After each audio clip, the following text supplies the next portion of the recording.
Score fleuve, 8 buts à 0. Une victoire, Abdou, qui permet aux joueurs aussi d'être confiants maintenant avant la CAN. Aujourd'hui, ce que je peux dire, j'aimerais pas être à la place de Pape Thiaw. Ouais. Les joueurs lui ont mis une pression énorme. Les remplaçants qui n'avaient pas l'habitude de jouer, les joueurs qu'il a testés à l'image de Ibrahim Baye qui était venu pour sa première sélection. Aujourd'hui, il lui laisse des maux de tête, ça c'est sûr. Et tout à l'heure, on a négligé le fait que c'est Kenya, c'est pas un match important, victoire très très importante avec un score fleuve. Moi, j'aimerais vous rappeler juste, il y a juste quelques années derrière, sous Aliou Cissé, dans ce genre de match, on battait juste 1-0 ou 2-0. Cette fois, à l'Eswatini. Justement, on a joué avec des équipes un peu plus faibles que le Kenya et pourtant on n'a pas su imposer avec un large score comme ça. Donc franchement, chapeau à ces joueurs qui ont saisi leur chance, qui ont tout donné et qui ont réussi à plier le match en première mi-temps, dans les 30 premières minutes. Donc chapeau. Ouais, donc et aussi l'armada offensive. On a vu que sous l'ère Pape Thiaw maintenant, l'équipe marque beaucoup de buts. Ça veut dire que c'est la différence d'entraîneur ou bien c'est les joueurs qui ont changé de mentalité. C'est le style de jeu. C'est le style de jeu qui est offensif. Aujourd'hui, à part le match contre Brésil, si on remonte sur nos 5 voire 6 dernières sorties, franchement, on a marqué beaucoup de buts et on a encaissé très peu. Donc c'est le style de jeu qui change. Aliou Cissé qui nous imposait ce fameux 3-5-2. Là, Pape Thiaw, il attaque. Même si hier, il a joué avec 3 derrière, mais quand même, dans le jeu, tu vois que c'est une proposition beaucoup plus offensive. Donc pour moi, pour répondre à ta question, c'est le style de jeu qui est différent. Lamine, le style est différent. Pape Thiaw maintenant, son équipe marque beaucoup de buts. Tout à fait. Je vais abonder dans le même sens que Diallo. Hier, Pape Thiaw a voulu tester certains joueurs qui n'avaient pas beaucoup joué avec la sélection. Il voulait également voir à l'œuvre ces 2 nouvelles recrues, à savoir Ibrahim Mbaye et Mamadou Sarr. Je pense qu'ils ont marqué des points par rapport à la concurrence. Là, bon, avant le démarrage de la prochaine CAN, le Sénégal va encore disputer 2 autres matchs amicaux, si je ne m'abuse. Le Sénégal affrontera la Tunisie le 18 décembre. Le 13 aussi, le Sénégal est en train de négocier un autre match amical contre une sélection africaine.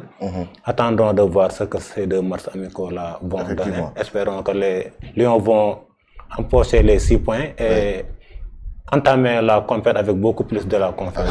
Plus de confiance. Hier, il y a un jour aussi, Pathé6 qui a fait un très bon match. Parfois qui est sous-côté en équipe nationale, mais il a fait un bon match. Oui, non, Pathé a fait un excellent match. Parce que je pense que même face au Brésil, il a fait une bonne rentrée. Parce que son style de jeu est très bon, surtout dans ces matchs-là. C'est un peu le style de Kouyaté. Donc dans les matchs face au Brésil, on devait avoir des joueurs qui cassent le rythme. Parce que quand on est submergé par le adverse, des fois, il faut casser le rythme, donc pour diminuer vraiment la furie des adversaires. Maintenant, Pathé6, maintenant c'est le haut niveau. Quand on le voit en club, je pense que c'est ça la règle, quoi. Il faut être compétitif, donc performant en club. Quand on voit en équipe nationale, il n'y a pas de problème. On le voit, Ibrahim Baye, il n'a pas de complexe parce qu'il joue le haut niveau. Quand on joue, Mamadou Sarr, on l'a vu, il joue le haut niveau. Quand on joue le haut niveau, on n'a pas de problème d'adaptation. Voilà, on a un problème d'adaptation. Et Pathé6, quand même, parce que lui, il se bat pour une place. Donc ça montre que quand même, il y a de la concurrence. Et comme l'a dit tout à l'heure, Diallo, donc Pape Thiaw, donc vraiment a maintenant un banc qui est bien fourni. D'habitude, les remplaçants sont là juste pour boucher les trous. Mais là, les remplaçants veulent sont à la hauteur de toute l'air. Voilà. Donc Pathé6, vraiment, c'est à l'image de ses dernières performances avec le Rayo Vallecano. En Europe, en Liga, on l'a vu dernièrement face au Real Madrid. Il a tenu tête à Bellingham, comme d'habitude. Il a fait d'excellents matchs. Et la Liga est très technique. Il s'est amélioré techniquement. Et ça se voit aujourd'hui sur le terrain. Donc je pense que Pathé6 devient un peu plus qu'un joker de luxe, quoi, pour Pape Thiaw au milieu de terrain. Il est sous-côté, par moment. Alors, Ndékoumbo, tout à l'heure, tu le disais, les plus grosses victoires de l'histoire de l'équipe nationale du Sénégal. C'est la Mauritanie. Oui, Sénégal-Mauritanie 10-1. 10-1. Donc, c'était en 1972. Il y a eu aussi ce Sénégal-Kenya du 18 novembre, mais il y a eu Sénégal-Maurice 7-0 contre le 9 septembre, 2010. Sénégal-Gambie. 1972, 8 octobre, 7-1 aussi. Sénégal-Mauritanie aussi encore une fois, 84, 6 buts à 0. Apparemment, le Sénégal... Pourquoi quand on parle de la Mauritanie, tu ris? Apparemment, le Sénégal n'a jamais été tendre envers la Mauritanie. Surtout, vraiment. En plus, c'est pas bien quand même. Le Sénégal, dans l'histoire, n'a jamais été tendre envers la Mauritanie. Le Sénégal, c'est la Mauritanie. On voit là-bas que des Mauritanie et Gambie, je comprends maintenant pourquoi les Mauritaniens et les Gambiens... Vraiment. C'est historique, hein? J'entends des scores que j'ai jamais entendus. Oui, les Mauritaniens et les Gambiens, le Sénégal, les a jamais donné de cadeau non pas. Chez nous, la Mauritanie, on ne connaît pas le football. Ah oui, on est des bergers, on est des nomades. Donc hier, en fait, la presse s'est enflammée, c'est le plus gros score de l'histoire de l'équipe nationale. Donc, tout le monde voulait marquer. Sénégal-Mauritanie, quand même, c'est le plus gros score, 10-1.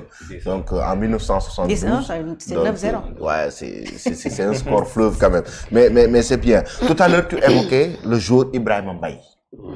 Il enregistre sa première titularisation. Il marque et donne 2 passes décisives. Qu'est-ce que tu peux nous dire par rapport à ça? Oui.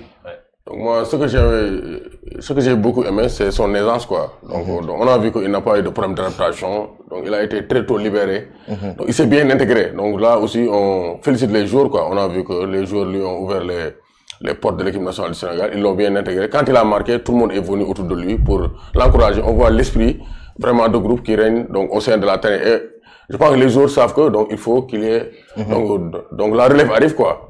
Et ils savent qu'Ibrahima Mbaye vraiment. Donc c'est un joueur. Et il a bien dit après le match, j'ai pas staté avec le Paris Saint-Germain, mais là je state avec l'équipe nationale du Sénégal. Donc des fois l'équipe nationale donc donne beaucoup de confiance. Ça permet aux joueurs quand même donc d'avoir beaucoup plus de confiance. On l'a avec Mbaye Niang, donc qui est le Sénégal qui s'est bien intégré. Donc on l'a vu avec les Nampalis, etc. Ils sont bien Pape Gueye. Donc l'équipe nationale du Sénégal. Nicolas Jackson. Voilà, Nicolas Jackson. Donc vraiment, l'équipe nationale leur permet vraiment d'avoir un peu plus de confiance. De se libérer, d'avoir encore beaucoup plus de visibilité donc internationale. Mbaye quand même, à droite, à gauche, dans l'axe, on a vu qu'il est engagé. Il a beaucoup vraiment de possibilités donc de jeu. Il est virevoltant. Donc beaucoup disent qu'ils aimeraient voir donc son association avec Iliman Ndiaye, donc vraiment des joueurs techniques, rapides, et vraiment, donc il a été... Il est audacieux aussi, hein, il prend des initiatives. Il prend des initiatives, parce qu'il joue au haut niveau, il joue au Paris Saint-Germain, il a gagné la Ligue des Champions, il a été titulaire face au Barça, et ça enlève le complexe donc, dans les grands matchs. Donc vraiment, c'est ça la chance du Sénégal, les Mamadou Sarr, ils jouent au haut niveau, recruté par Chelsea, capitaine de Strasbourg. Donc tout ça, ça participe vraiment à élever le niveau donc, de jeu et le niveau mental. Parce que quand on joue le haut niveau, on a le mental qu'il faut pour dominer les adversaires. Et actuellement, les Lions du Sénégal ont ce mental. On se mental technique, Ibrahima Mbaye, très beau match. Oui, il a fait un excellent match. Hier, on a vu l'association avec Ilaï Kamara sur leur côté. Ça a vraiment en fait donné du bon. Et comme Grégoire vient de le dire, on s'attend bien sûr de voir Ibrahima Mbaye associé aussi à Iliman Ndiaye. Ce sont des joueurs qui sont très explosifs, techniques surtout. Et il a fait une bonne intégration au sein de l'équipe nationale.